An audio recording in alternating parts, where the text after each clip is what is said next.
Hey, this is Steve Stine. I'm here with Paul Visten at Flatland Guitars here in Fargo, and he has so graciously decided to give us some time. He's going to show us how the proper way of changing some guitar strings is actually done.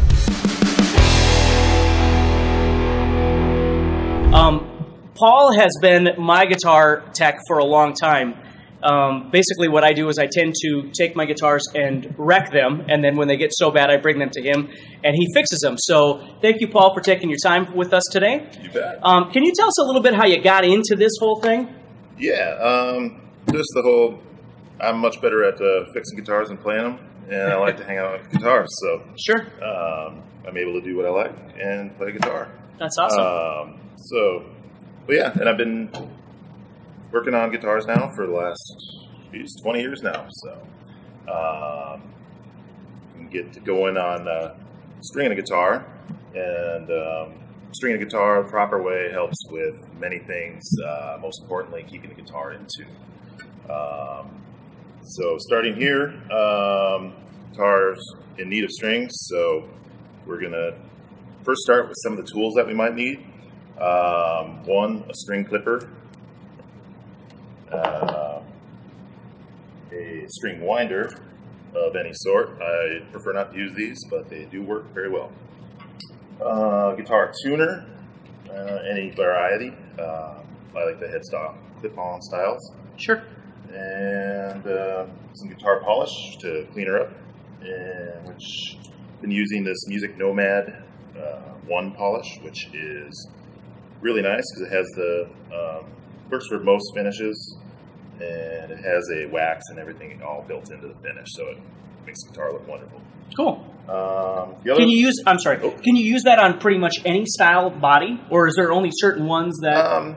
Yeah, for the most part, I prefer to use this on any of the poly finishes that most guitars today have. Some of the nitrocellulose finishes, I like to use a guitar that has no wax or anything in it. Gotcha. So, which we can go over at a different time. Sure. And then the other thing is to clean up and condition the fretboard. Polish the frets up and condition the board. What that will do is keep any frets from popping out of the board in future times, especially in real dry climates. Like it is here in Fargo. Yes. And so we'll start by removing the strings first.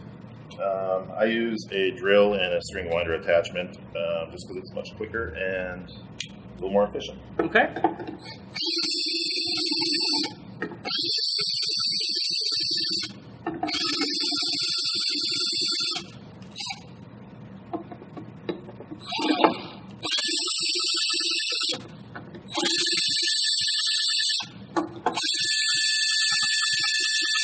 All right, now I have a question for you. Yes. I have read.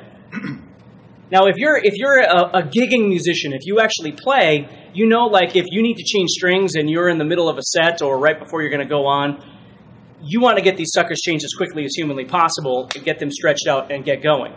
But I've heard that you're supposed to only loosen up one. Have you heard that before? Like you loosen up one at a time? I have never done that, but I'm wondering if you could I don't recommend it. It's kind of a pain in the butt. You can't clean up the board. What I'm talking about, if you don't know, is like some people will say you should loosen up one string and leave the other ones with tension, and then you change that one string, and then you put on another string and, you know, loosen that one up.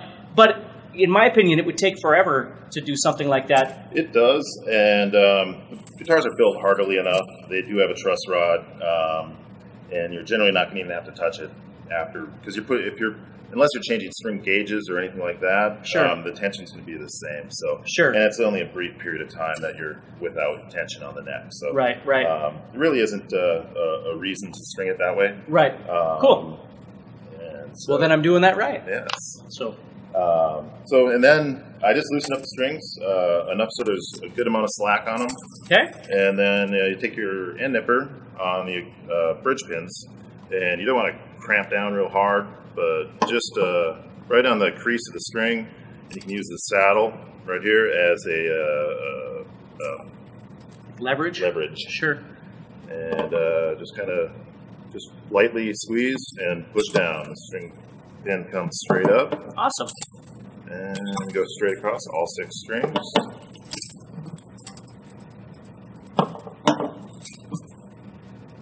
And if you do have a peg winder, you can use that too. They have a little end pin thing there that you can use. You have a little notch in the back. Yeah, there's a little notch right there that you can, yeah. And so you can use that too. Although I have done that before, and like the little plastic thing will just bust right off. So, and you can clip the heads off those pins too if you squeeze too hard on those. Right, but, that's true. And then just kind of pull the string towards the bridge and lift up, and there you go.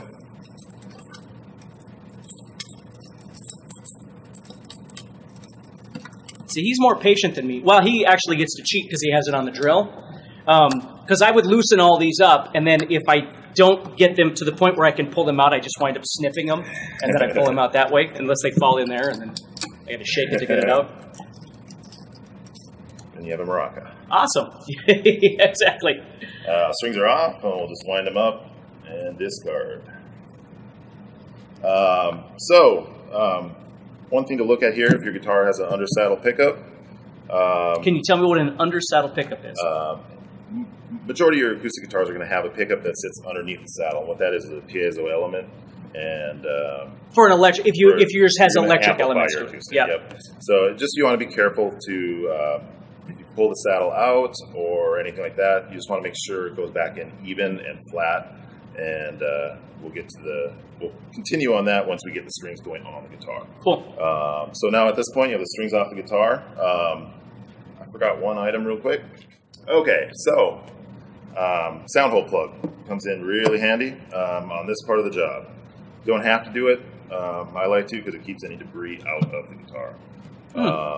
Now, because what we're doing here is we're taking a 4/0 steel wool, and we're going to go the length from the nut to the end of the fretboard, and this will clean up any of your dead skin you have sitting on the fretboard. Oh, sure. So that doesn't hurt the neck at all? No. This just actually it'll polish the frets as well. And once again, what size is that? 4/0 steel wool. Gotcha. So the finest stuff you can get. Right. So not sandpaper. And you want to be careful too. Some of you may want to put a small amount of blue painter's tape on the side of the guitar to keep anything from scratching the finish. I just generally will go from nut and kind of work the top part of the board, and this will clean up any of the grossness on there. And which some of your guitars are gross, admit it. A lot of them. I know. And then we'll do the upper fingerboard extension area. All right. And I always work in straight lines, try not to swirl or anything like that. Just work from front to back. Okay. And this will leave the board looking clean. And well, and that makes sense why you put that in there. This is why the sound hole plug's there. To Keep any of that debris from falling in. Sure. Now you're going to have a little bit of debris on top of the guitar. You can just take and wipe it off. It'll probably scratch the finish if you do that. So, oh, gotcha. If you have an air compressor in there, which I don't, or you can just kind of blow it off. Okay. And I have this handy-dandy little brush from Music Nomad. Gotcha. Same people that make the polish that I use. Oh, okay, gotcha. And just kind of clean off the top area of the guitar, and then go across the fretboard. Cool. So there you go. And actually, if you're at that point, you might as well just polish off the headstock. Usually there's a little dust on there. Right. And then we're going to take a piece of paper towel, just quarter it off. I tend to fold it into a small piece. And then I have fingerboard oil, which is F1 oil. It's from also Music Nomad. This stuff is really nice. There's no citrus or anything like that in there. It does not dry out the board. It actually conditions it, keeps the wood from drying out, and frets from popping out. And can you use it on any, like maple, rosewood fingerboards? You don't want to use it on maple, but you use it on rosewood or ebony boards. Okay. And it'll just bring the board to life. The wood just kind of pops. Okay. Why can't you use it on a maple fretboard? Generally, a maple fretboard is finished. Okay. It's just it's not going to do anything because the finish is. Oh, I see. So you're just wasting your time, is what you're doing. Okay. So the ebony and the rosewood is an unfinished wood, so it's just there's absolutely no finish on it at all. Gotcha. So that's why you can steel wool it. You wouldn't want to steel wool of maple fretboard either. So Good tip, right? And then now that that's on there, I'll just take the rest of that paper towel and just wipe it down, kind of dry it off. And the paper towel sometimes leaves a little bit of fuzz on there. So just kind of brush that stuff off. Gotcha. Got one more tool. So needless to say, you can see that the fretboard is obviously much darker, much more colorful. Yeah, that steel wool thing was interesting. I'll have to make sure. But remember, I mean, obviously you don't want to use that on a maple neck. You'd use it on a rosewood or an ebony fingerboard. Okay. So I'd say about 99% of your guitars are going to have a 10 millimeter nut on the machine heads up top here. And they loosen up over time as you play because any vibrating part on the guitar is going to end up loosening. Sure. So to keep your tuners from falling apart on you, just give them, you don't want to tighten it, like crank it down, but you just want to, as soon as you start feeling it get snug, then you kind of stop. Okay. But you want them to be snug anyway. But you don't want them cramped down too tight because then you can break the shaft of the machine head. Sure. And then the other part would be to a small screw on the tuning machine button on the edge here, and that's going to control how the fluidity of the machine head moves. Okay. You want it to be able to be, if it's too loose, they're going to wobble. Your gears are going to get messed up as you go along, so you want to make sure they're snug as well. Not tight, but snug. See, I didn't realize he does all this to my guitars. I just figured he was drinking coffee and then he would change the strings and then call me and tell me that he did all this stuff when he didn't. So,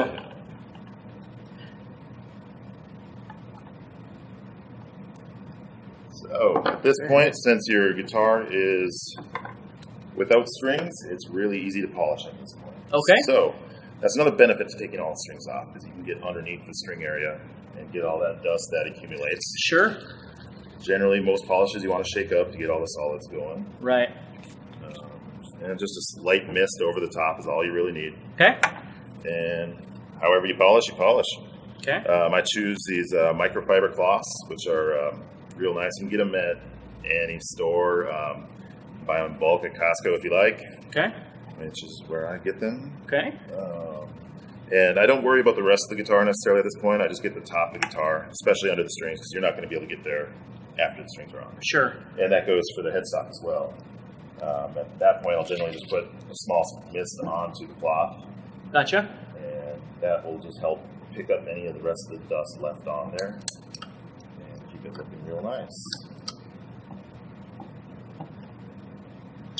So, now we go to the strings. All right. And I generally will just set them on top of the guitar and go from high E to low E because that's the way they're in the box. Gotcha.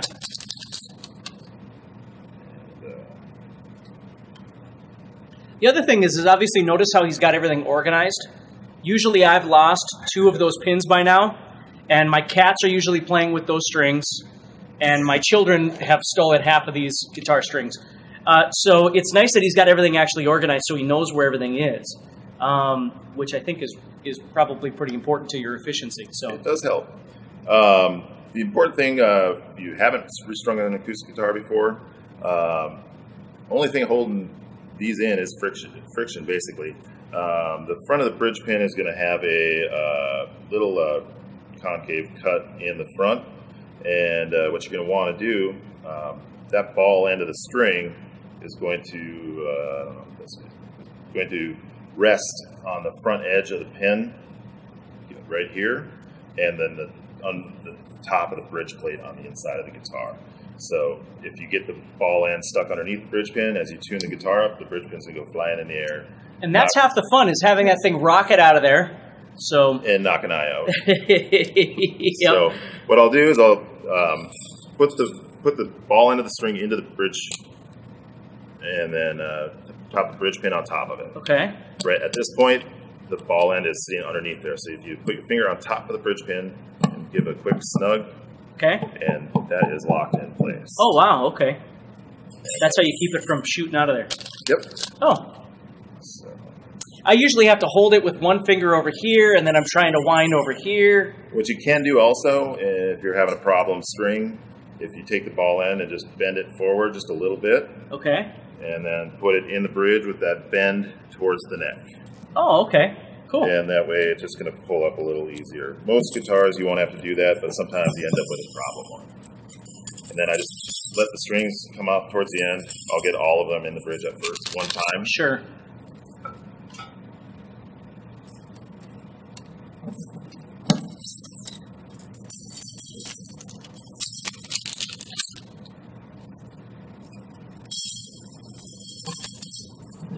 So are they easier, obviously, as the strings get thicker? It's easier. Not necessarily. Sometimes the thicker ones are where you end up with problems. Oh, is that right? However, it is easier to grab the string. Right. There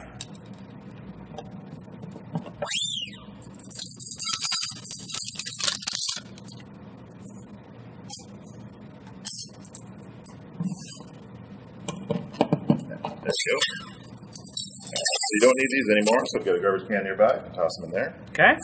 And you can do this however you wish. I grab all 6 strings starting at the bridge because it kind of keeps them in order. Okay. And take them to the end of the headstock here. Okay. And line them up in the nut slots. Oh, okay. So now each string is going straight past, and I'll clip the strings before I put them on the posts. Oh, wow. This way you can end up with even amount of rotations on each machine head. And what does that do? Well, it helps with tuning stability. Okay. Because you want to have about 2 to 3 on the wound strings and 3 to 4 on the plain strings. Okay. And that's times around. So I gotcha. If by clipping them this way, you can get all your guitars looking like they're the same. Sure. The same. So I'll go from on the low E string. I'll clip it at the just past the 8th string machine head. Put that there. And then same with the A string, I'll clip it just past the D machine head. And then for the G and the T, kind of got to use your eye, but usually right around the end of the headstock is that same distance. Okay. Now, for the plain string, you want to have a little more wind on there, so I'll go like 1.5 machine head lengths. So for the high E string, I'll cut it about halfway between the E and the G, and kind of guesstimate that for the E string as well. Okay. And then you have your discarded strings. Hopefully the trash can nearby, you can throw those in. And then I always start on the low side and go towards the high side. You go however you wish. There's no set rules. Okay.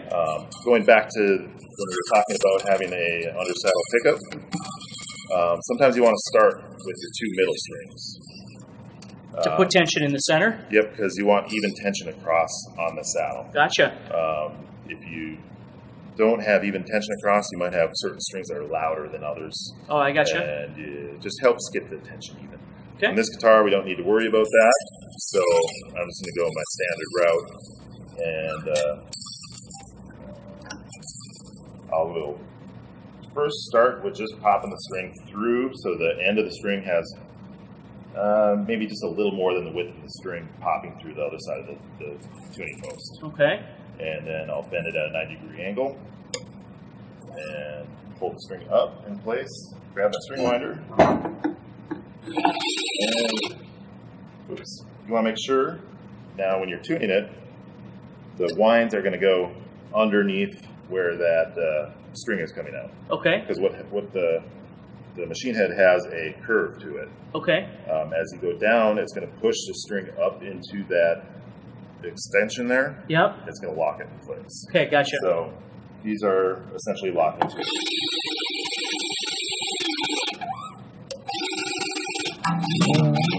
And there you go. Now, would you change the length of that when you clipped them relative to, like, let's say somebody was tuning down a whole step? Oh, yeah. Nope, I wouldn't change that at all. Okay, doesn't make any difference. Okay.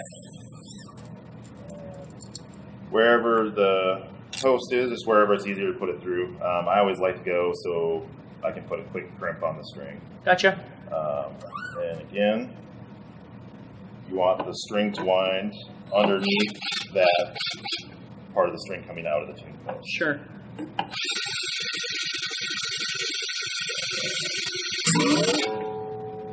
See, now I'm waiting for these to shoot out because that's normally what would happen when I'm changing the strings on the guitar. So. And if you do that when you're putting the strings in, you make sure they're locked in place. That won't happen. Right. And sometimes you can go just wrap, depending where you're wrapping it. I just wrapped it around once, and then I'll start with the string winder. I gotcha. However, got to make sure it's under.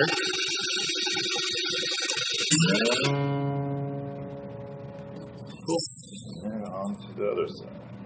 Same exact thing.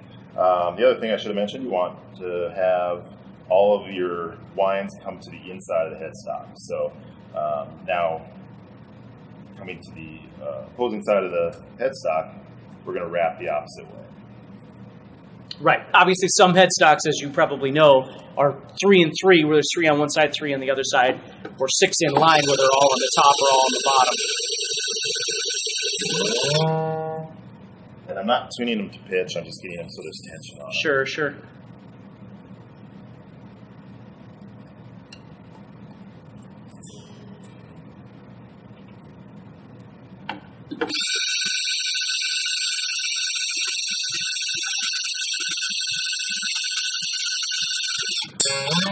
So the plain strings are going to take a little longer to wind because you're getting an extra wind on the post. Sure.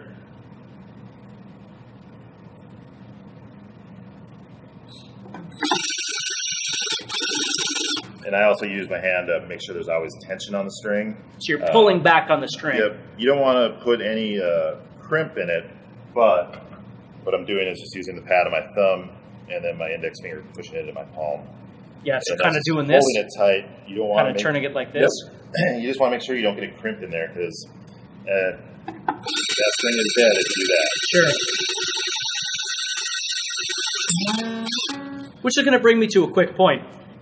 How often would you suggest, it doesn't matter whether you're changing your strings or you're having somebody like Paul change your strings or whatever, how often would you recommend, if a person plays pretty much every day, how often would you change strings?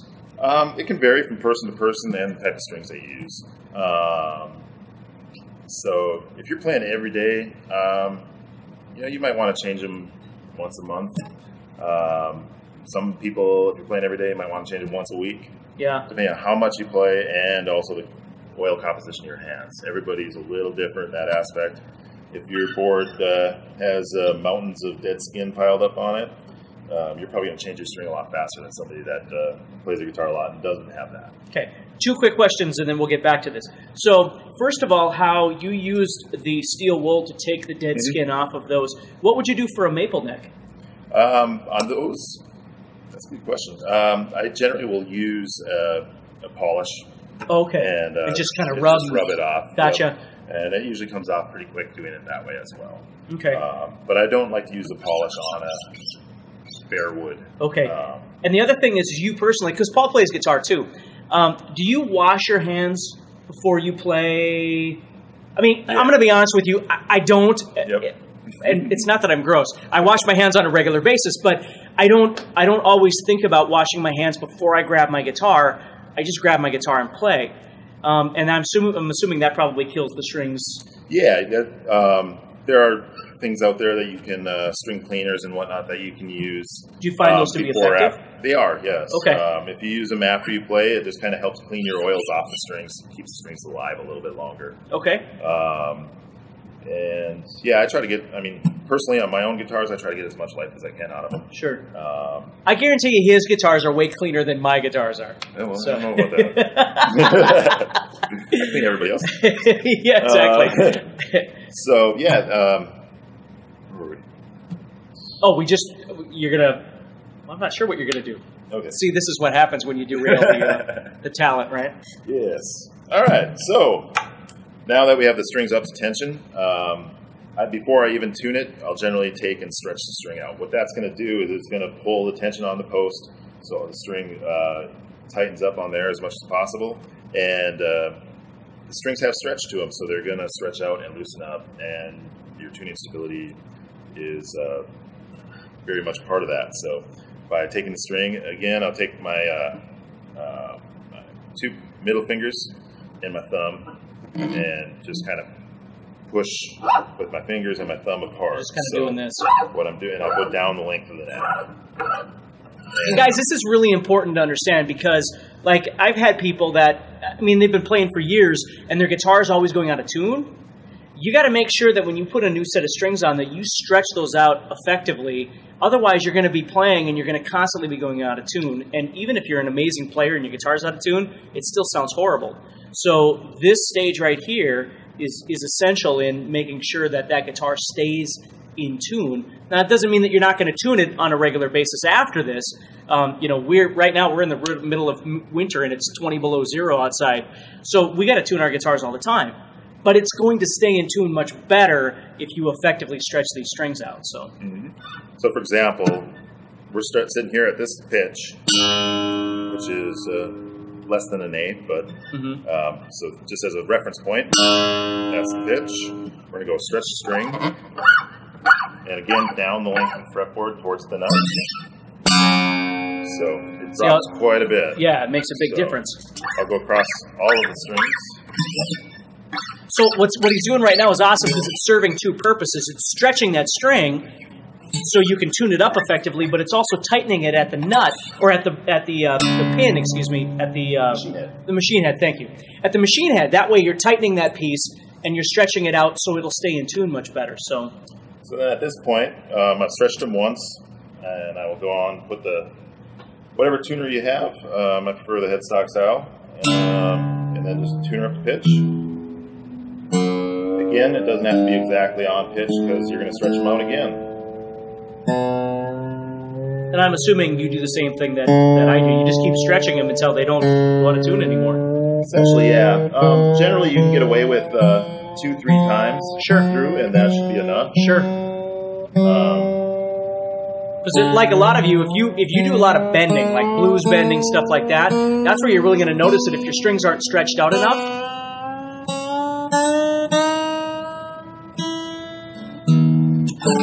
Across again, and as you tune up also, as you go across the board, your neck is coming back into position. So because the tension is the low E all the way to the high E. By the time you get back to the low E, it's going to be a little flat. Right. Nothing wrong with that. Right.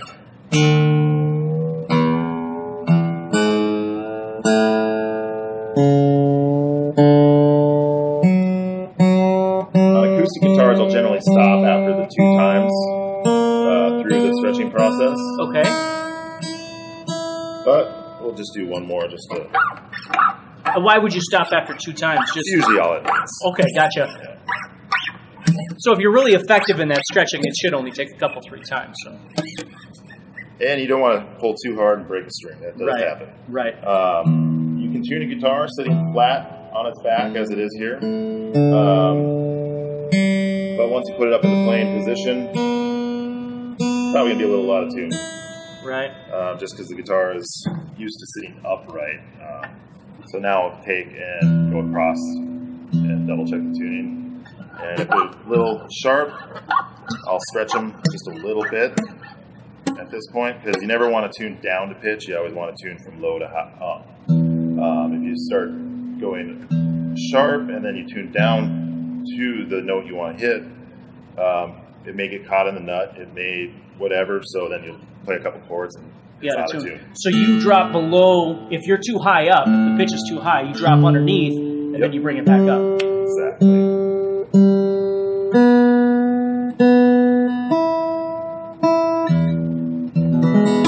There we go. Awesome. So hopefully that helps you in understanding that, you know, changing strings. Obviously, if you're in a pinch, you're going to figure out how you're going to drop out some of those elements. But effectively being able to change the strings, being able to clean the fretboard and the frets and be able to clean the body, that sort of thing, keep everything nice and polished. And, I mean, one of the things that I recognized was the fact that he used that stopper in there to make sure that the steel wool parts didn't fall in there or anything like that. You know, how to tune it up effectively over there. Normally, I didn't realize that he clipped them beforehand and then put them on. That was really neat and obviously very effective. So the only question I have before we're done here is, why sometimes, if you have any ideas on this, why is it that you might tune a guitar and then like the next day you come back and your guitar, generally what I find is that the guitar would be tuned lower because the strings have stretched out.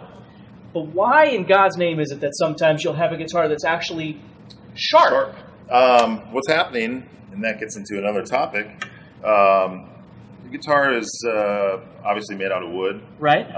Wood is very subject to its atmosphere. Gotcha. So if you're going from at nighttime when it's really cool, or if it's sitting somewhere by a heat source, which you shouldn't do. Sure. The wood is going to accept or get rid of moisture inside of it. I gotcha. The neck is going to move one way or another. If that middle of the neck is coming into the strings, it's actually lengthening it a little bit. So that's why it's going a little sharp. So I gotcha. if you straighten up, like from there we're at an E, straighten the neck out a little bit. It's sharp. Sure. Drop it back into place. It drops back down. I gotcha. So, and that's effectively what the truss rod is doing, is pushing the neck into the strings or away from the strings. Gotcha. Okay, cool. All right, well, hopefully that helps you today.